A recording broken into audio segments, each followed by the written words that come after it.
Sajeroning nendra asmamu dadi kidung, kaya angin reripto nanging boten saged kinandung.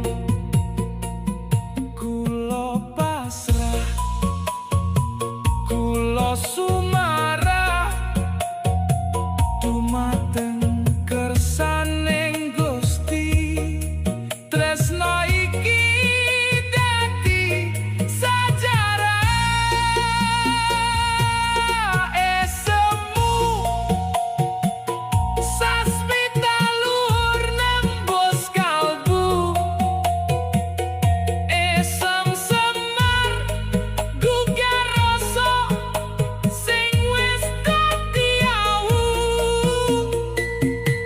boten saking kadigdayan, boten saking rupa, nanging saking tuluse tresna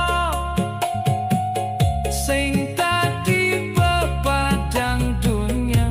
Semar mesem ngrontokno angkara nanceping dodo.